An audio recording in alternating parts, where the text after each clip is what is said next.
Good day, my friends. How are you this evening? I do hope you're well. Things have been a little busy around here, but I'm just glad you joined me. I can't tell you how much I appreciate it when you join me for my videos. While you're at it, like and share. That's really helpful to me. I really, really appreciate it. Like, share, and subscribe if you can. I'd appreciate it. Today we're going to do a little something on conviction. Conviction, I mean, have you been convicted? I have. I've been convicted. Sometimes I get convicted to do a thing, but lots of times I'm convicted to pray for someone. I've noticed lately, even I'm asked to pray for people who are a bit contentious with me. Maybe maybe they don't even like me. So God's putting me in a position that I need to pray because he asked me to, because he has something else in mind. Now, working with Jesus, being a disciple, means that not only are we deeply sensitive to the conviction of the heart coming from him, but we're responsive to it.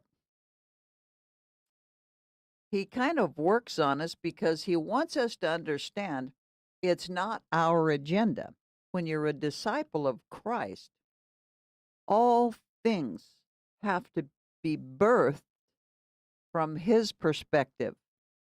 Remember, he chose us. We did not choose him. But when he chooses us, beloved, there can't be any of the old debris left in us. There's actually nothing in us naturally that he can use.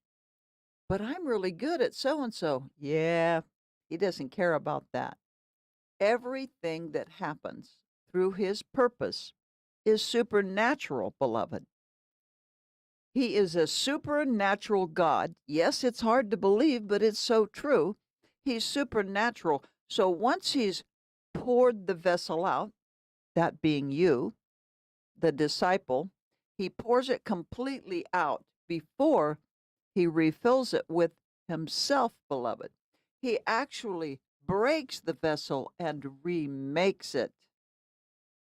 He remakes it. Why? So that it can hold what he is, and he can freely pour it at will. That's another teaching. But today we're talking about conviction. Beloved, let's go to the whiteboard. Conviction is his purpose. So when you're convicted of something, he's trying to talk with you, he's working you, he's working the clay. That conviction, beloved, is his purpose. He's working his purpose through your conviction. Now, I can tell you, he only does this for those who are his own. He doesn't do it with people who are not his own. And beloved, those that are not his own do walk the earth in earthly bodies. Not all belong to Christ. Not all. Some belong to the enemy. Believe it, because it's true. Okay? Now, so when you have a conviction, you're convicted of something. First of all, have you been convicted? Of course, by the Lord to do a thing. Maybe to go someplace, maybe to do a certain type of work, maybe to help someone. Beloved, have you been convicted to pray for one person that's lost? Maybe even a stranger. Have you ever had the Lord say, pray now, pray now? Well, if you're hearing that, it's because you're acclimated to the voice of the Lord, so your relationship is very bound. Only his own hear his voice. So if you do have a conviction, whoops, I heard that. Well, guess what? You belong to Him. The key is, are we responsive? Does the little child do what mama says when mama says it? Or is there a rebellious spirit? Either way, you have to work through it. But if you hear it, you know who you belong to, right? So you may hear him ask you to pray for a stranger, but beloved, when you hear the Lord's call, we listen. We listen for the Lord's voice when we hear him call, when we get this conviction. I'm going to give you an example. I have been deeply committed because of a call from the Lord to pray for my brother. Now, my brother can be a little ornery. I'm not saying he's mean, because I don't believe he has a mean spirit in him, but I do believe, my dear friends, that there is a spirit of anger on him, and it goes beyond anger. I think a lot of things happened to him in his life, and very difficult things. But let's set that on the shelf. Let's just say it's anyone. So I pray for I pray for my brother. I pray for him every single day. I pray for him steadily. I call out to the Lord. Now, my brother used to be a Mormon and used to believe in God, and or so we thought. Now he's a bit contentious, and he has let me know under no uncertain terms he doesn't believe all that. He's not part of that. I've learned so much, and in my life, through the things I've experienced, and now I know for sure there is no God. Well, obviously there is a God. I mean, you know, if it was the thing like, yeah, maybe, no, that's not it. There is a God. I can tell you, some people fight knowing the Lord. Why, Punny? Because he is master. He is master. They rebel against the whole idea of master. Why, Pon? Well, mostly because they confuse master of with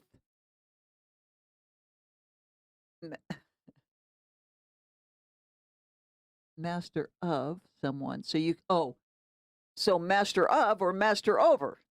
Sorry. The whole point is they think someone's going to master over them. That is not Christ. Or master of them. My master. Yes. That's who Christ is. Christ is your master. That means great and awesome master. Or mastering over me, oppressive. No. So they confuse of with over. They confuse it. They have been taught a different way to approach it, so they never got to see that gateway. They could never walk through it. Beloved, they can only walk through the gate that they are shown. That's what we're about God's business doing, showing the gate. We don't have to show Christ. Christ is everywhere. But we might need to point to the gate. We do that through teaching. We do that through our own personal character. We do that through our prayers of love, right? I pray in devotion for my brother's eyes open. I do not pray for his salvation. I pray for his eyes open. Not all are called by God. We do not all belong to God. And yes, it can be your brother, your mother, your dad. It can be whoever. It can be your neighbor. It can be whoever. Your job, my job, and if we're convicted to do so, is to pray their eyes open that they might see the gate, that they might be convicted. Now, We hear the voice. If he hears the voice, what? He belongs to Christ, right? Okay, let's go here. All right. So here's what I want to show you here. So when shall we stop praying for the healing, beloved? If we are praying healing on someone, like I'm praying healing for Anna's stepson, many of us are praying for this particular young man got hurt. So the point is, I don't know him, but I was told immediately that this young man's going to not only survive, but he's going to thrive. I feel very confident in that, but that does not mean I do not continue in prayer for him.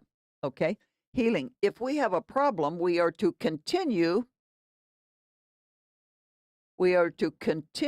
praying for healing.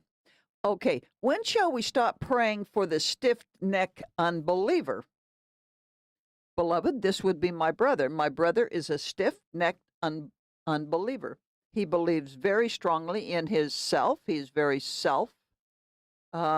he stands on his own personal knowledge and experiences.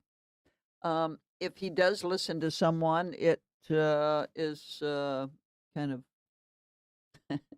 he certainly doesn't believe me, or, oh, he thinks it's very lovely if that comforts you, Pawn. So the truth is, he does not know the master. If he did, of course he would believe. He has never known the master. He has never known him. So if you don't know someone, you certainly can't be expected to listen to them or follow them or even be convicted by them, can you? So if you have a stiff-necked person, when shall we stop praying, beloved? When shall we stop praying for the healing? When shall we stop praying for the unbeliever? Well, in 2 Samuel, I think it's 2 Samuel 12, but David's little child had just died. David had sinned, and the Lord took his child. But what happened was the child got very, very sick. So David pleaded with God for the child. Beloved, David pleaded, he begged God for the child's healing. He fasted, and he went into his house and spent nights lying on the ground. The elders of his household stood beside him to get him up from the ground, but he refused, and he would not eat any food with them. Well, David was accustomed to fasting, so this was no short time. He fasted a very long time and laid on the ground a long time. David was accustomed to fasting for days on end. This wasn't a new thing. David was a man of prayer, wasn't he? He pleaded, he prayed, he fasted, but he refused to do anything to get up off the ground or to eat with them. Well, the child died on the 7th day. So the question that we asked there, beloved, was when shall we stop praying for healing? When shall we stop praying for the stiff-necked believer? Beloved, we stop when the Lord's hand has covered the issue or the problem of the person. In this case, it was only 7 days. Some of us may have to pray a whole lot longer for healing or for the stiff-necked believer. We are convicted to do something, and therefore, beloved, we must do it. We must continue in prayer just like David did. We can't stop and say, "Oh, everything's okay." We have to set our mind to do it and do it until the conviction that it will be okay or that things are well, or we have a visual, beloved. If someone is healed, now we praise the Lord and we worship. We praise and worship anyway. That's part of the prayer, of course. But we understand that the fulfillment of that prayer has taken place. Therefore, we don't have to pray for healing if the person's been healed. If my brother has an epiphany and comes to the Lord, I now just praise and worship. I don't need to pray for him to come to the Lord. But, beloved, shall I continue in prayer until his death, if need be? Absolutely. I don't know what things are going on. And don't think just because you didn't see the epiphany that it didn't take place. Remember, we're driven by our conviction because that is God's purpose. Just because you didn't see someone come to the Lord and they passed away or something happened, don't think for a minute that the Lord didn't have other works going on. You were one cog in a machine that belongs to the Almighty. Okay? I mean, the truth is, we don't know what's going on behind the scenes, even with the person that's being healed. We think so much about physical healing, but perhaps that prayer that you've been praying has been for an emotional healing or for something inside, something they didn't share, but the Lord knows. Remember, it's His good pleasure and it is His purpose. Our conviction is His purpose. It's not for us to wonder why, but for us to do or die. Beloved, I can't tell you how much I appreciate you coming today. Thank you so very much. This, beloved, is my story, my episode on conviction is His purpose. I thank you for coming in. And by the way, just in case it came up, I'm Mama. And these, beloved, these are my chronicles. Thank you.